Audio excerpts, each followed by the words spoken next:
All right, let's check out number 2 then. So I got to pick my parts for my, back up here, I'm picking my parts for u and dv. So u goes here, dv goes here. And when I pick these parts, I got to think about, are they going to become simpler? So let's say if I did e to the x, like right here, then when I derive that, the derivative would be e to the x. Now that wouldn't be simpler. The u wouldn't have gotten simpler. It would have been about the equivalent. So that would maybe help me here. I'm thinking, and again, sometimes you have to retry this over and over again, or like twice till you get the parts right, but I'm thinking the e to the x is here. I put the e to the x dx part, this piece, here, because the antiderivative of that would be equivalent, if not simpler. So this would be equivalent. I mean, that would be about the same. Now that would leave my u to be this part, the x squared. So when I derive that, that would be 2x dx. And I would consider this to be simpler because I've reduced the exponent, and that's usually a sign that it's getting simpler. All right, so now I can say that this integral would equal uv minus the integral v du. I can use my lucky sevens to put these parts in their place.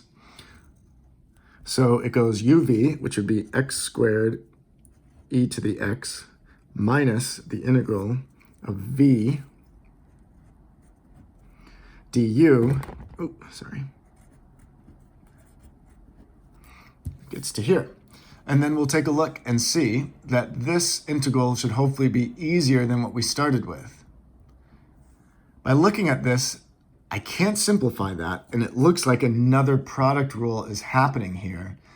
And I don't know, does that mean I should, change the parts? Potentially. But I'm kind of seeing that what this here would happen is, if I did this again, I think the derivative of that part would become even more simpler and would become a constant 2.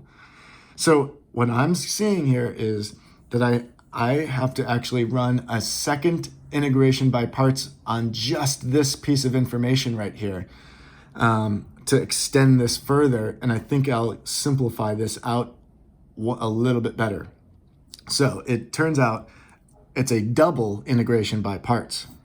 So I'm going to make another box down here.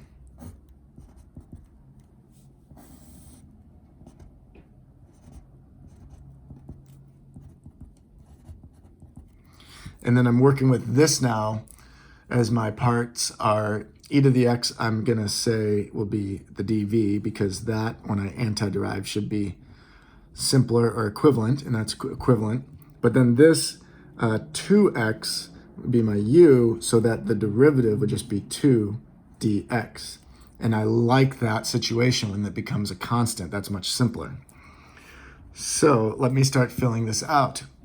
That means this is still part of the answer to my original problem. So I got to keep writing this.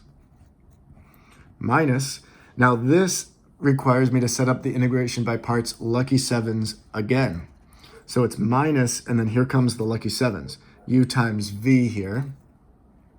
I'm going to put a big bracket on this because I know I'm subtracting all of this, like this whole thing. So u times v is 2x e to the x minus the integral of v du is e to the x times 2, which I could put the order as 2 e to the x.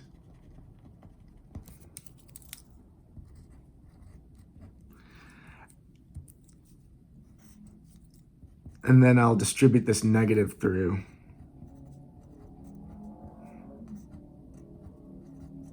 So this becomes a plus.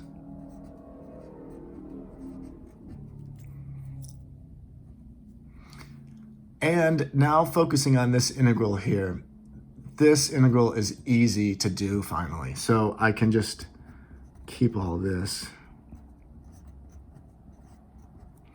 and then integrate this would just be 2 e to the x itself, so plus c. And this turned out to be a double integration by parts, but all this would equal that answer right there. And that, I actually have the answers at the bottom here for you to check, but yep, that matches up. Okay, we did it, the integration by parts. Feel free to play around with this a little bit more, and as you do homework and practice, you could find some more practice. It's eventually you'll get the hang of it. It's kind of a systematic process, and it can be kind of a fun type of integration.